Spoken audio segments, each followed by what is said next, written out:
You don't need doodles. Okay, I am going to share my screen. Give me 1 second because I gotta go click this first. Never fails. Oh, where'd it go? You click in there. No, click there. Oh, it's in here. Click the other one. I'm like, Yeah. okay, there. There it is. All right. Hopefully I'll let them in. Right back. You can tell this is not what I'm Hold on. designed to do is technical stuff. Corey does all the technical stuff. Okay. All right, I'm gonna go ahead and get my screen here. Can everybody see this? Good. Perfect. I'm going No. to get this is it in the whole screen. Move this. Perfect. Got it. Mhm. All righty. All right, let's get going here. Thank you everybody for joining today. I know it's Sunday. Most of you are doing family things. So you're taking a little bit of time away from your family or whatever you're doing today. Totally appreciate you jumping on. I will try to keep this as short as possible, but I become a talker, especially when it involves animals, especially dogs. So I do love to share a lot in this arena. So first and foremost, if you touch that, my name is Lorina, I'm Corey. and this is our son Xander in the middle of this picture, and he is the main reason we live a holistic lifestyle.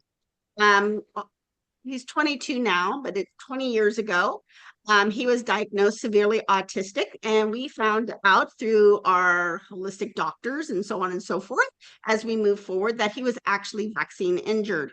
And through these 20 years, we have done a lot of work with him, used a lot of different outside the box tools with him, and really just aligned us with a different lifestyle so that all of us can start feeling healthier and stay open-minded to a lot of the dangers that are around us. So he is also using this product that I will be talking about along with keeping your dogs healthy.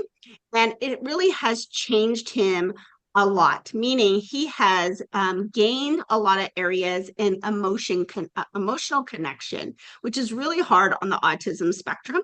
They're either black and white, and he has a lot of gray starting to form.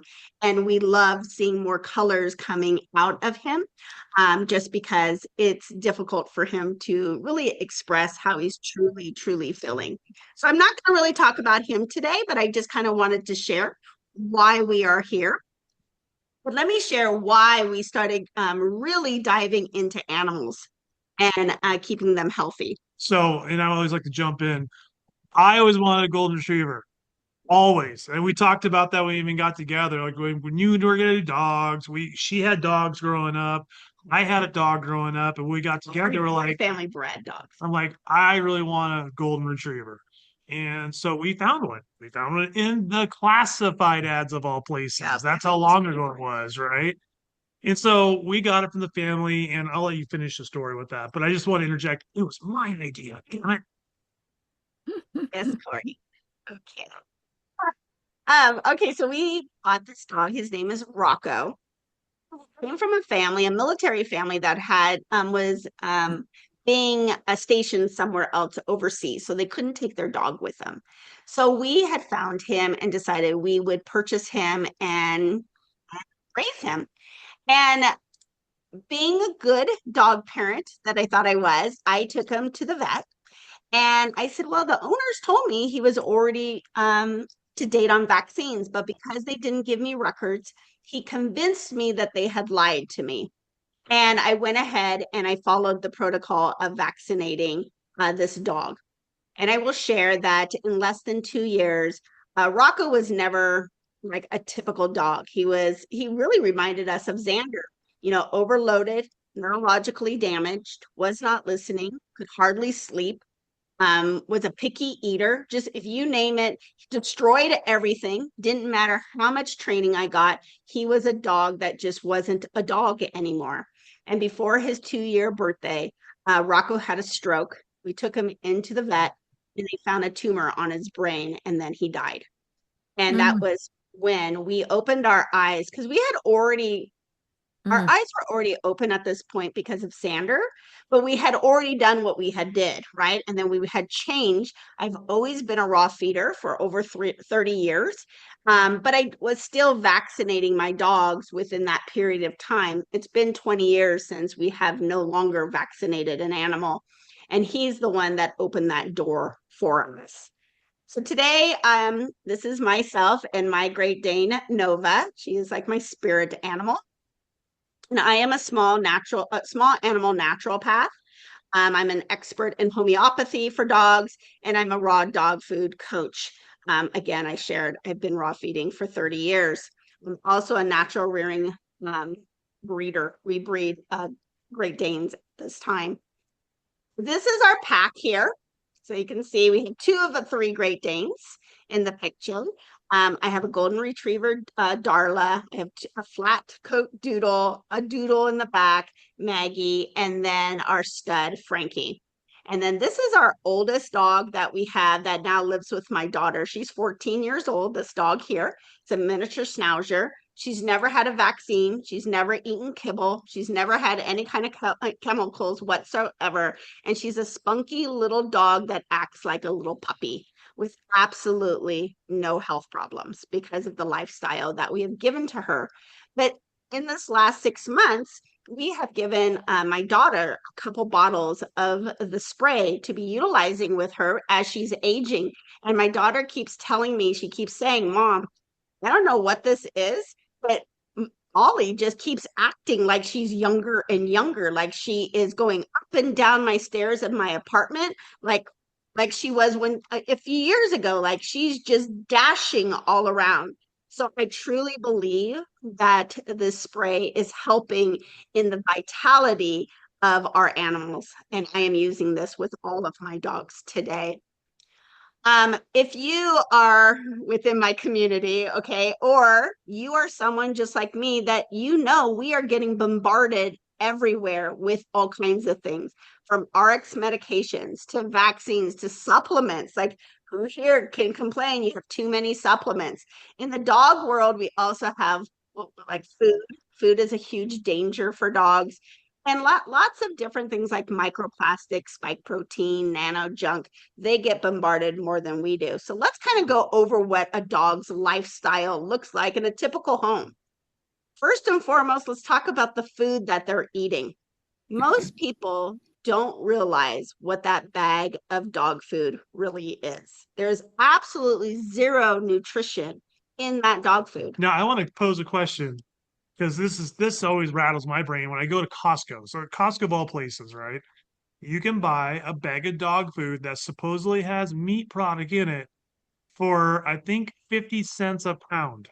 And you have to ask yourself, with all the inflation, the price increases with everything, and this has beef or chicken in it, how is it possible for them to make food, sell it at a profit at 50 cents a pound, even 99 cents a pound? You can't even buy chicken unless you're buying like thigh legs for whatever it is. But either way, then they got to package it and go through different people. How are they even making a profit on it? I'm going to explain something. Well, how do they make that profit? These rendering plants get paid to take the meat. So they're already at a positive before they even package it. So they've already made money. All they're now doing is trying to turn it and get rid of it. It's so I'm gonna let her explain more of that process, but I do want you to understand that this food, think of it from that side, it's impossible to be that cheap and be anywhere close to the word healthy. So we here watch the documentary called Pet Fool. Have you ever heard of it? If you have not, I'll have Corey write in the chat here what it's called. You can go watch it for free on Netflix or not Netflix, on YouTube or Amazon Prime. Okay. I highly recommend anybody that has an animal to watch this documentary. It's an older documentary in the early 2000s, but it's one everybody should watch. So a rendering plant, It's free, by the way. yeah, a rendering plant is where every dog food goes to. And here are things that are sent to the rendering plant. Like Corey shared, people like we have a butcher. I'll give you an example. We have a butcher And he has people constantly coming to his door asking to haul away his byproducts, right? Everything that he cuts away that he can't use. Because otherwise he has to put it into the back of his truck or dumpster thing and take it to the dump, and they charge him to dump it. So why wouldn't he just give it to somebody else? Sometimes these people will charge him money, but it's less than going to the dump. And the convenience of them taking it is much easier than him going to the dump. And you're probably thinking, well, that's great. It's coming straight from the butcher. Perfect. Okay, there's one scenario. The next one is all the roadkill you see on the side of the highways or roads. What happens all of a sudden when you don't see that carcass laying there anymore? It's because there is cleanup does come around. They pick up whatever's been lying there, and that's also taken to rendering plants. And then we live in rancher world, and we see this all the time. A truck comes down our road and takes away dead livestock, mostly cow here, but it doesn't matter if it's cow, pork, whatever. And these were cows that were not just butchered on their site. They fell dead for some reason, whether they had a disease or they broke their leg or something happened to them. Either way, the farmer has to do something to get rid of them. And we only know this. We had to take away a Jersey cow that passed away, had a twisted stomach, and I had to pay them $50 just to take the cow because I didn't have an apparatus to dig a hole in our backyard to bury it, which normally farmers would do for single animals. We did that with a pig. But the point is, I paid somebody to take that. So now that not only do they get the item for free, they got paid to take it. Yep. And then someone pays them Yeah. to take it to a rendering plant. So there's a lot of money being exchanged here. Just think about this industry for a second. And the last one that I just want to highlight is, where do you think deceased animals, your pets, go to? You take them to the vet, they euthanize them. And let me tell you, if you got Fido back in a little urine, Burn. in an urn, it's not just Fido unless you pay extra money for that. It is whatever they have put into the incinerator and then taken some of those ashes and put into a box. So it can be multiple dogs. But if you don't pay for that, where do you think these animals go? Well, Science Diet was the first company to come up with this, and they actually send euthanized animals with collar still on them, with microchips still in them, whatever they've been pumped with, whatever they lived with for years and years, cancer and all, and they are sent to rendering plants. They sit in containers outside, and as they decompose, they have maggots growing on them, disease growing all over it, and it just gets rendered together.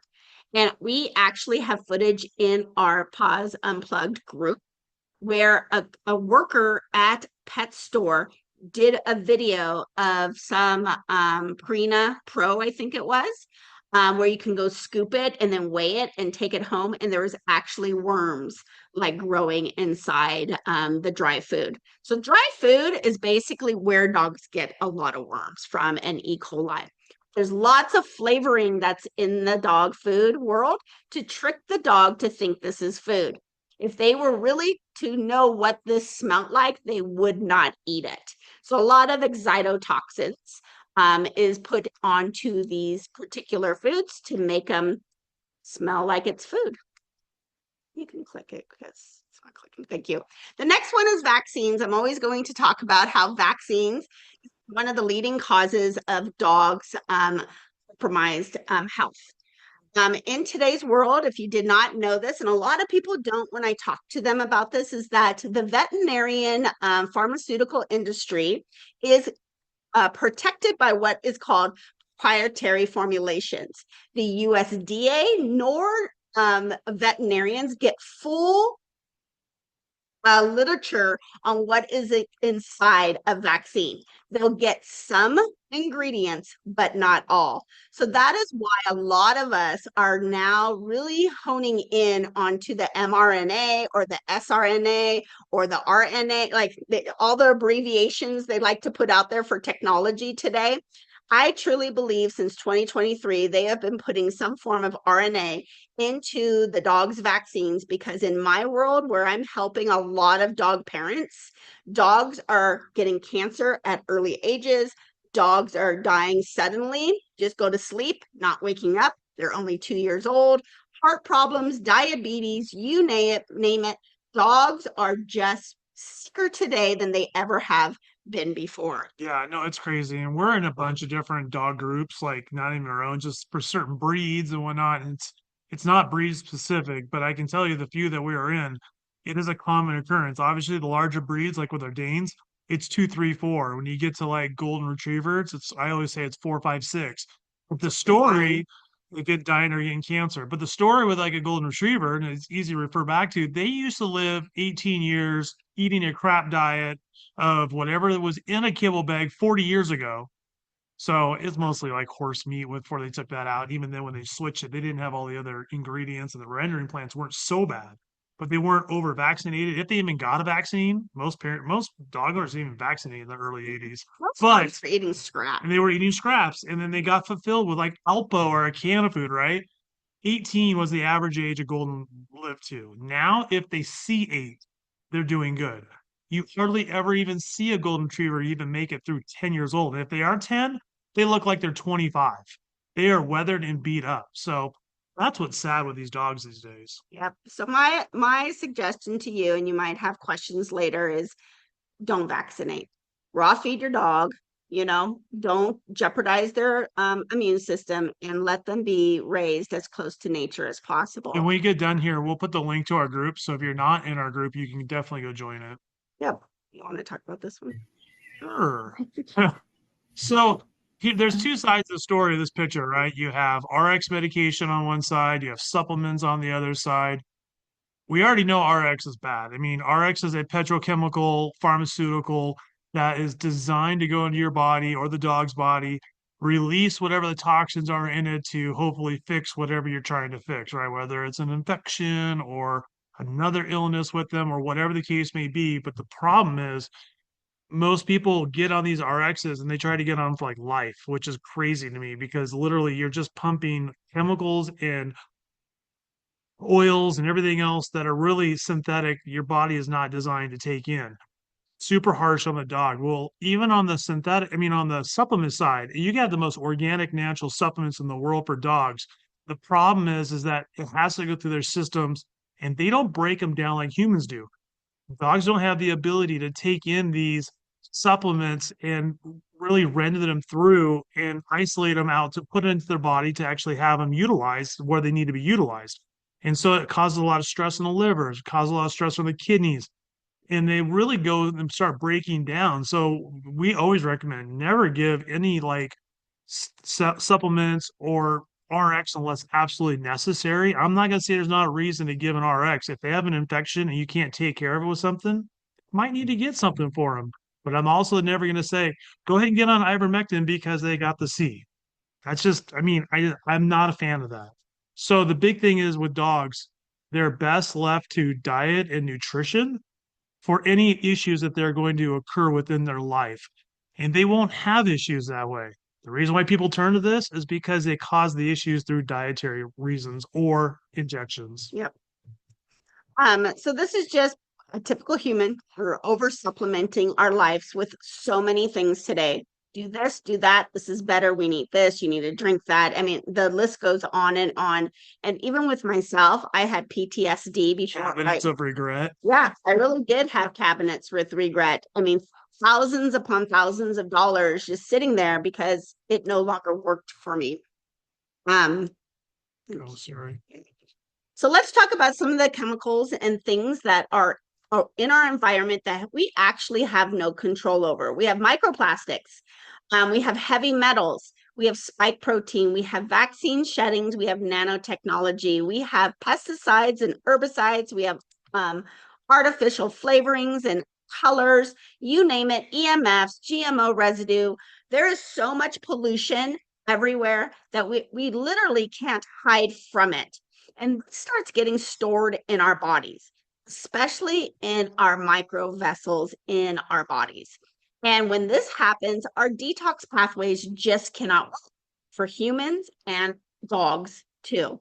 And so today I want to share with everybody what we can be utilizing that really is working. It's the only thing that's on the market that actually feeds your red blood cells. See, we have this particular product that I didn't even grab over here. I'm like, let me show you it. Don't have it in my hands just yet.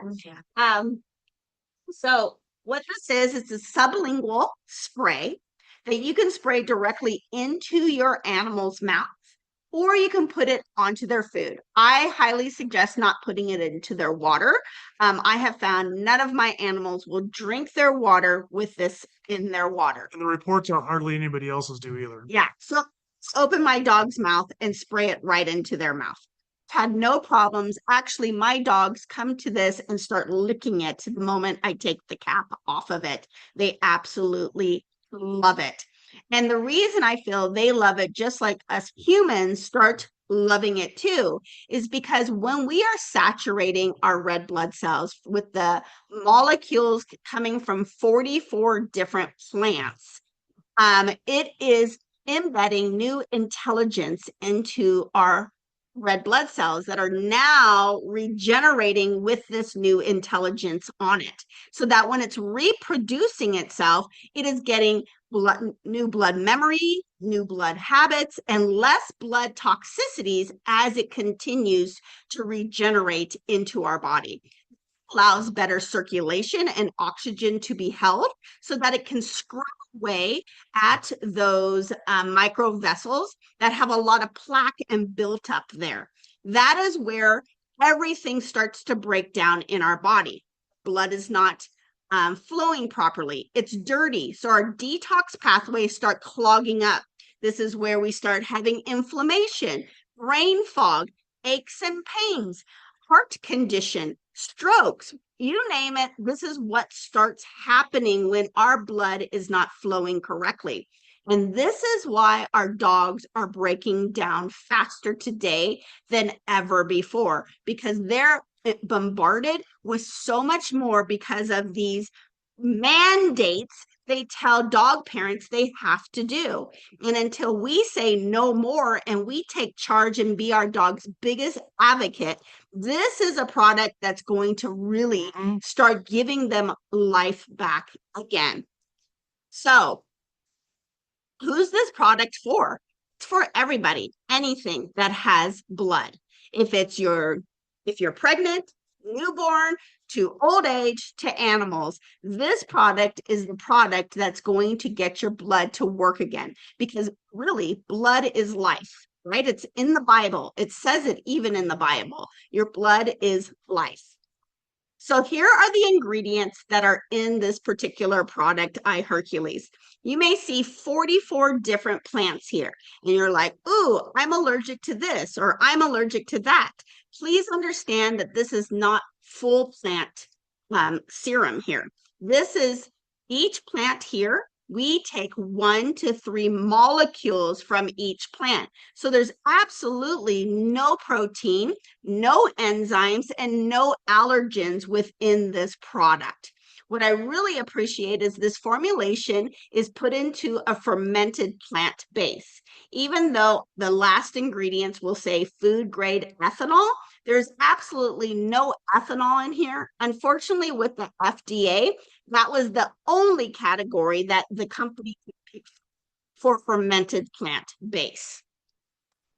So here's my dog here, Nova. See, if I take this out, she will lick her bottle clean, and I can spray right into her mouth, or I spray right over their raw food. So my dogs eat a species appropriate raw food. They don't eat any fruits or vegetables or grains or potatoes or starch type foods. It's basically meat, organs, and bones and tripe. I'm going to show you 3 different dogs here. We're going to talk about, 2 different dogs here. I'm going to talk about 2 additional products that we have. We have a cream called iRevive. And this particular cream here is made of 8 different ingredients that come from the same formulation like the iHercules spray. You can apply this topically on the skin for any kind of skin issues. Like this dog has cataracts, it can go right into the dog's eye, put it right in the eye, and it will clear out what is going on. You can even take this internally. as well. So this is great for dogs or human. It was designed for burn victims. So this formulation helps to restore tissue and stimulate isolated areas for stem cells to regenerate wherever you're applying on the body. And we also have what we call frequency patches. We have 16 different ones, but I'm only going to show 3 here that I found very beneficial for dogs. And that is our pain and inflammation, the electronic chatter protection. This is great to protect not only from EMFs, but mosquitoes. So think of heartworm. And then also allergens or allergies. We even have one I should show for anxious feelings. Okay. So dogs that have anxious feelings or get anxiety, you can use these patches with your dogs by putting it on their collar or putting it into their bed wherever they're sleeping. So when they're laying down, the frequencies of these patches can get, they can feel this and it can help them. I really like it for people that are worried about heartworm. You can either put it on their collar to keep away mosquitoes, or you can put it on their water bowl because typically that's where mosquitoes will go, is into the water. I am not scared of heartworm, especially if you don't vaccinate, don't use dewormers, and you feed an appropriate diet. Heartworm is just a man-made issue. Oops, let me stop this here.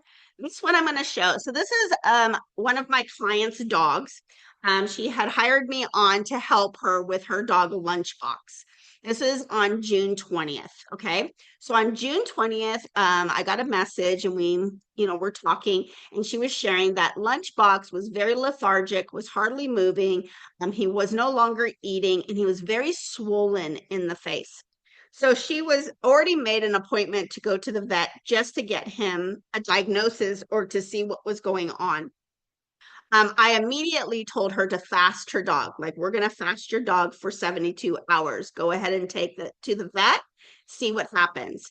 So when she went to the vet, they diagnosed him, until they got the labs, that he looked like he had lymphoma. And so they told her that there was some oncologists, that they had 7 of them by them, and how lucky she was that there was 7 different oncologists for her dog. And I thought, that's crazy. That is like the worst thing to ever tell a dog parent. Like, why do we have so many so close to each other? And they took some blood, and they told her on Monday, we'll call you back and let you know what's going on. Well, this is a Friday night, Saturday, Sunday. If you have no vet services or anything, your dog is just going to decline. We all know that. And when they get sick, it's always the weekend. We all know, like, the dogs never make it convenient, right? And so what I told her was, okay, we're going to start something. She already had the products in hand. She had the cream and the spray. First and foremost, whenever your dog is not feeling well, the best thing you can do is fast them.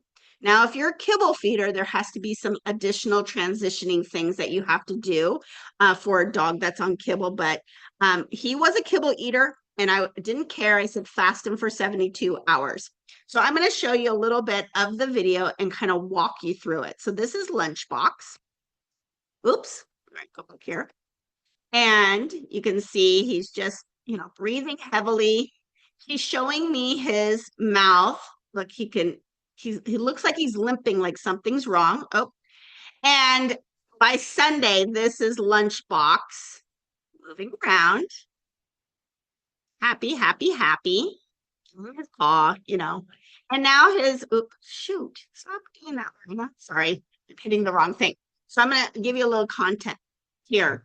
So by Sunday, we had sprayed him a few times with the iHercules. We had fasted him. And now you saw that he was doing much better. Let me back to right here. Okay. So he's showing his mom that I feel better, Mom. I'm doing good. His limbs have come down. He's not as swollen as he was on Friday. So everything is starting to look better with him. And then this is not June 20th. This is July. Okay. I think it's July 28th. I'll see in my labs. I got to remember. I work with a lot of dogs. He looks like he's going blind. He can't see where anybody is. He doesn't know where anyone is. But 2 days prior to this, he was really detoxing gunk out of his ears, which I was hoping that would happen.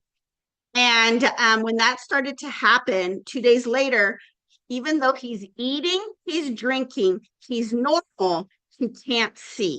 And his glands have now swollen up again. So something is moving. And she called me and we talked it through. I had her start putting eye revive into his eyes 3 times a day and increase the eye Hercules. And so I'm going to let you kind of watch here. You see how he really is having, like, you can't see his eyeballs. And then he's going to start walking here, and you're going to see him in a high step because he doesn't know where anything is. And they're trying to help him get down the stairs here, and he falls because he can't see.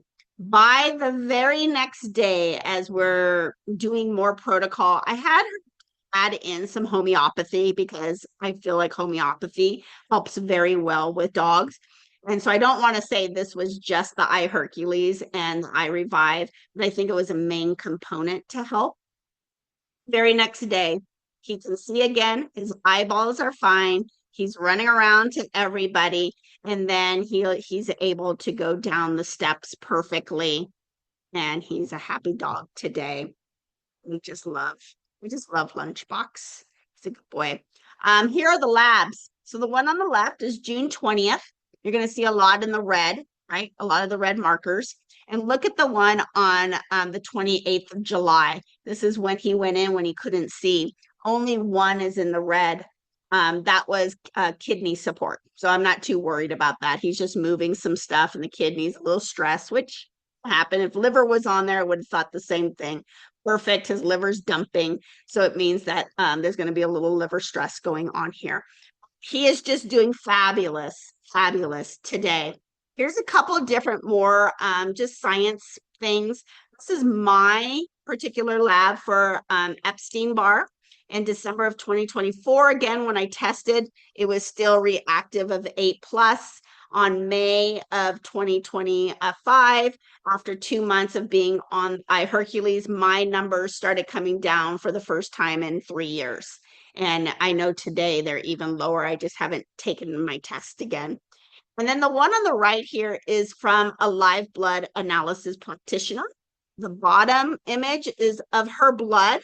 The day before she started the iHercules, you can see some microclotting going on, some spike protein in there. Very not flowing very well, very clotted everywhere. After 7 days on the iHercules, that's above. That is what same what do you call it? Magnification. Same magnification. But look how alive her blood is flowing at this time. That's just in 7 days. Today, Dr. Margaret shares that everybody needs to be utilizing this spray, animals and humans.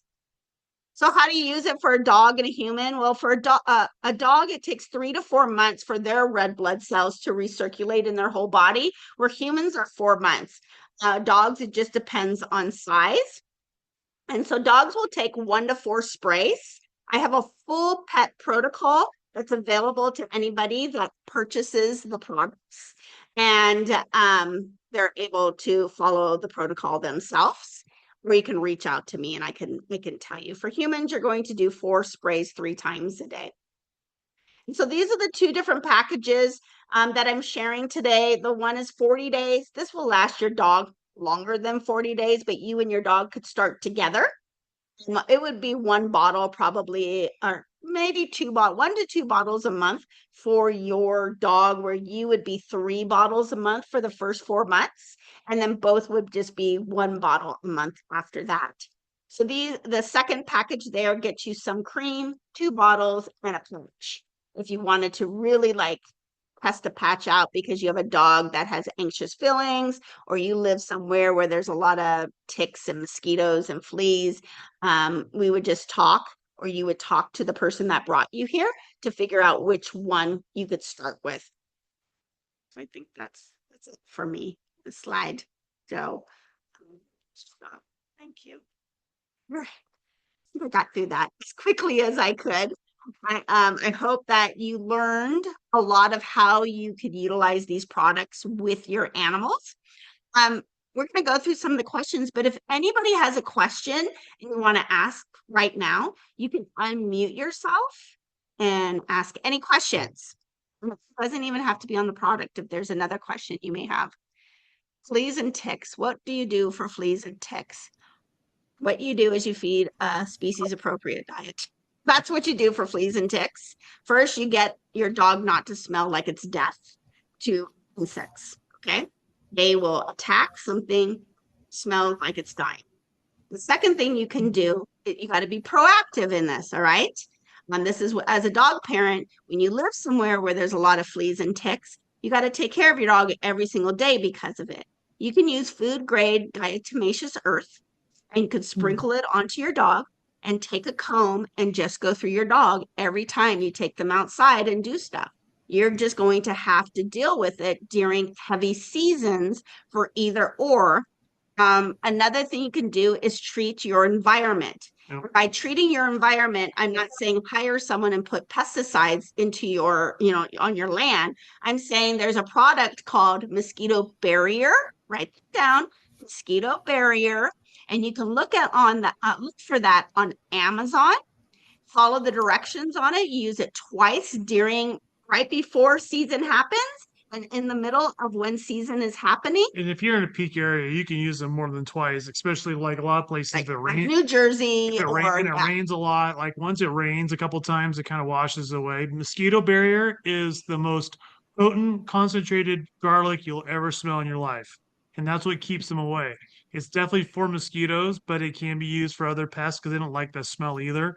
So that's a great one to use. Another thing in your yard to put down is just put down treatments of DE.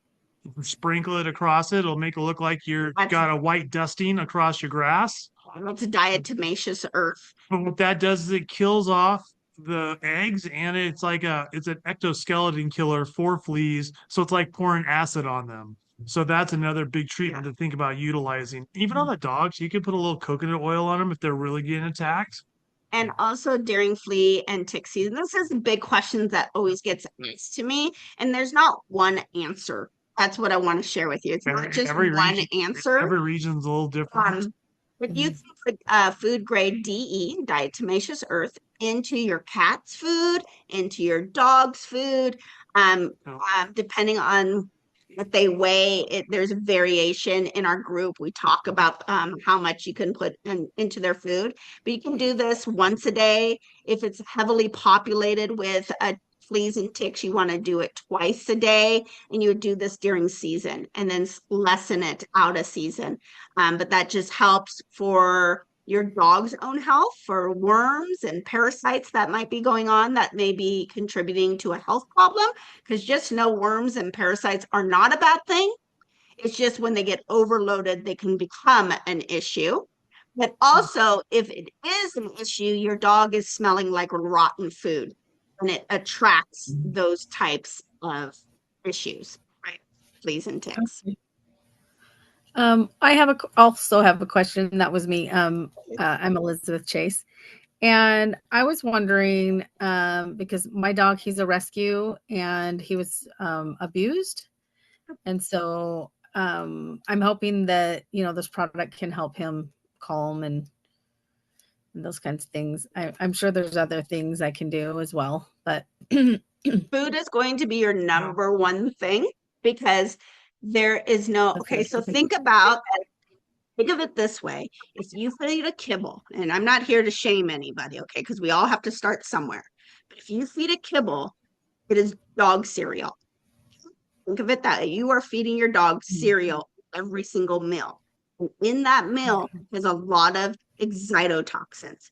Now, think if you had a kid and you fed your kid Fruit Loop or I don't even know the names of cereals, but anything that has lots of different food colorings in it, okay? Because there are food colorings in dog food. If you fed that to your child every day, imagine how your child would think, act, sleep, like all the things. It wouldn't. The child wouldn't. You would have lots of problems. That's what happens with dogs too. So just think of it that way. I would Okay. definitely get on a raw diet. Cooked is Okay. not When raw. I've been doing raw eggs, but I didn't know about I've been giving him supposedly the food that says no grain, but Yeah. it's probably still not good. If you Yeah. Okay, so here, this is what I want to share with everybody. When you read ingredients and it doesn't just say meat, it's no longer food. Okay. Think of it that way. When we go and start reading, go and read all the ingredients in this box. And then there's loaded of ingredients that we're going to buy for ourselves. That's no longer food. That's some kind of chemical put together. If it doesn't just say the one ingredient, right? Like meat, vegetable, like one thing, then we're putting way too much. Now it's not even the real species appropriate. Yeah, I mean, like it literally should say chicken water salt. Okay. I mean, that's the only thing it should say when you're buying anything that isn't just the ingredient. It better be just like a water in a solution, and then that's it. Even beyond that, that's almost too much. But hard to find that in a store. So when you do get into dog kibble or even some of the manufactured raw foods, so like a lot of people feed pre-made raw, which we're not against at all. We just like to do it ourselves because we know what's going in it. But with the pre-made raw world, you get some have synthetic vitamins, some still want to put vegetables in it, some want to add this or add that, and all of a sudden you're paying for something that is really no better than like fresh pet, and then you're going back down to kibble. Is it better? Yes, I'm not gonna lie. There's steps to it. And I'd rather see Yeah. somebody feed fresh pet than kibble, which I believe both are garbage, but one's better than the Yeah. next.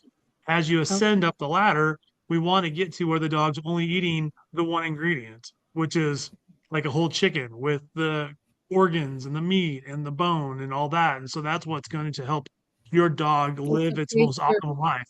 I want for them everybody to to eat know. bones. But It's okay for them to eat bones. Like, yes, Raw bones, raw. not cooked. oh, right. Okay. And digestible bones. So there's difference. There's two Oh. different kind of bones. There's one that dogs gnaw on, which is really great to clean their teeth. Like cow Yeah. bones. Yeah. So any kind of beef bone is Yeah. going to be a hard bone, right? That's Mhm. really wonderful for cleaning teeth. Now, a soft bone or a digestible bone will be something like chicken bones or duck bones or rabbit, like softer bones. Chicken feet are great. You can buy that at Asian stores or even like Winco sells them. Okay. Chicken Okay. backs are great. Chicken wings are great. Like all of those are healthy for dogs. Okay. This Yeah. is awesome. Thank you so much. And just remember when dogs get a bone, they won't chew it. Dogs do not chew, they swallow. That's it, and swallow. They'll gag, they'll throw it up, all right, and then they'll re-eat it. That's how dogs eat. So I just want to share. It's not like us with a fork and a knife, and we're all like nice eating. Dogs eat a whole different way. And regurgitating is part of their digestive system to create the enzymes and the acids in their stomach to start working properly. Dogs' pH should be at like a 1. And when they're kibble, they're like 5 or 6, and that's where disease starts to build. Okay. I really appreciate this. This is awesome. Welcome. You're welcome. Okay. My 11 and a half, can you read it? Because it's so tiny. So Zoom user, I'm not sure who that is, but they wrote in the chat, my 11-year-old has elevated liver enzymes. I've been giving her AB liver tonic. The numbers have come down a bit, but it's still dangerous levels. Would you recommend the sprays and stop the liver tonic, or do I use both? Well, most liver tonics you're not supposed to use long term. Say that. It's only supposed to be like for maybe 10 to 12 days, and then you're supposed to take a couple weeks off. That's typically what you want to do with the liver tonic. Yes, this spray will 100% help with this. It's not that this spray is for that. It is to get your blood to start working so that your cells can start communicating to your tissues and your organs, which then allows everything to start working properly.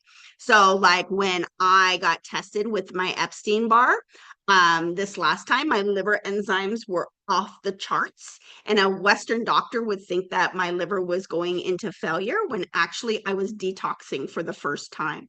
So even though your liver enzymes may change in range. I want you to know when you get on the spray, you're going to see something like this, but then it's going to balance itself out. To where it needs to Yeah, be. yeah. Donna wants to know how to use the patches with pets. Oh, just put it on their collar, on the inside of their collar, like stick it right onto their collar there. That's a great way. The other way is like in their bed. So if you have a bed, I don't, my dogs use all my furniture. I don't even get to sit on it. But if they, if I was to put it on their bed, right, I can put it under their cushion. So if you have a cushion, you know, on a dog bed, you could put it under the cushion. That would be enough for them to have that. You could even stick it in, if you have a dog in a kennel, you can stick it at the top of the kennel. And because the frequencies in there can help the dog too, or underneath. If you have a mat in there, you can put it onto the bottom of the kennel and have the mat on top of it. That could be another way that you can use it. You could put it on your dog's bowl if you're trying to keep mosquitoes away. That's how I would use the patch for my dogs if I needed to do that. There's a lot of people at the top that want your pet protocol. My pet protocol for You said you had a pet protocol while you were talking a little bit ago, so that's why everybody said I need oh, the pet protocol. need the pet protocol. Oh, the pet protocol is. Which protocol are we talking about? Both for dogs. Well, use the spray. That's my pet protocol. Feed up. How long do the patches? Oh, Go ahead. How long the patches last? Who is asking that? Elizabeth. Oh, Elizabeth. How long Right. they Yeah. patches on skin last anywhere from 3 to 4 days. Okay, I'll say 3 days, but we're thinking of 3 to 4 days. One patch. If you put it on something like okay. in on the collar, I would think it's not in so much. I would say 4 to 5 days. That's what I would say. In the bed, 6 days. Until you start seeing your dog Okay. a Thank certain you. way again, then you would know it's time to replace the patch. Okay, so the protocol, I'm going to tell you what my protocols are for dogs or cats or anybody. Don't vaccinate your dog. That's the number one protocol. Okay. If you have to buy from a rescue, you are participating in this system of keeping our dogs sick. And I hate to say that, a lot of you are rescue lovers, but there is a big industry in the rescue and shelter business. It's called dog trafficking. We have a podcast on it. And I talk about how they bring 1 million dogs in from other countries every year. Every year, they bring 1 million dogs from other countries into our country. So when we stop participating in that, it breaks the system. And that's what we have to do to get our dogs' lives back. And I'm not saying their lives aren't worth things. It's just that if we keep putting money into a system, it's never going to change, right? That's what I'm trying to say here. The second thing is if you're going to get a dog, buy them from a breeder that follows your wants. No vaccines, feeds a raw diet, doesn't jeopardize their immune system. That's how you're going to get a long-term healthy dog and follow those protocols. The next thing I'm going to say is have this product. Even though my dogs are not vaccinated, I have a 3rd gen in my house, like or 7, sorry, Darla. Darla is my 7th generation golden retriever. Meaning for 7 generations, there's been no vaccines and no kibble in her life and in previous lives of her parents and grandparents. But they can't get away from the chemtrails. They can't get away from what's in the water. They can't get away from the microplastics. They can't get away from all the things that we in the air, the water, our environment, everywhere. So I am being proactive in giving this product that helps to keep those pipes clean and keeps it so that those chemicals can't store in their body and start causing health issues. Is my dog going to live forever? No, I'm not going to live forever. We are living to die. Even my animals are living to die. But I want them and myself to live as healthy as possible until that day God calls me home, right? I don't want them to suffer and I don't want myself to suffer. And so I am using this product that can help that for them. I'll put that link up in there too. Corey put a link up. No, the trafficking one. Any other questions? We have a lot of people on here. You get me for free. People pay me a lot of money to talk to them about animals. So if you have a question, are we all good? Do you think the spray can I help? do. Yes, Candy. So you talk about breed specific is how you feed your dogs. No, I What didn't does that say look like? breed. I said species appropriate. A dog is the Species species. appropriate. Okay. Yeah, yeah. I get that question all the time. People will say, "Well, I have a pomegranate." I'm like, "Or a pomegranate, a palm." I'm like, Pomegranate. No, but for real. "Little dogs, I don't know those dogs' Feed the names." pomegranate chicken. Um, all dogs eat the same. When we have puppies, so when my dogs have puppies, they always say, "What do you feed your puppies?" And I say, "I feed them the same food I feed my adult dogs." They're like, "Bones are in it." Yeah, they eat that too, you know. It's the same food. My cats eat the same food my dogs eat. Why? Because cats are more carnivore than dogs. So all my animals, besides my farm animals, right, eat the same, exact same food. There's no difference. So yeah, Thank you. you're welcome. Valley fever versus having a dog, a terrible dog. There's more to that. I would have to ask you more specific questions because there's something else going on that I would have to address. So that would be more of a specific question I would have to answer and ask you additional questions. Was there anything else here? So Corey put up our dog group. You're welcome to join it. It's on Facebook. Ticks and fleas, I think we already answered all of that. And the podcast I put up was their podcast that was about the shelters, the dog trafficking. It's Yeah, we're coming back. We had to take a break because my business partner just had a litter. And so when you have a litter, you literally have no more life. You're just home dealing with dogs. And she just now has taken her 2-week break after they all went home. And so we're starting to record this coming week new podcast. But I think we have, I don't know, maybe 12 to 15 topics you can listen to. They're all great and you'll learn something a lot. But the one that I'm talking about is called dog trafficking. And the podcast is called Pause Unplugged. Yeah. I think that's it. I don't think anybody else has any more questions. Alrighty. Well, you guys have a great rest of your Sunday. Thank you for joining us. And I hope that we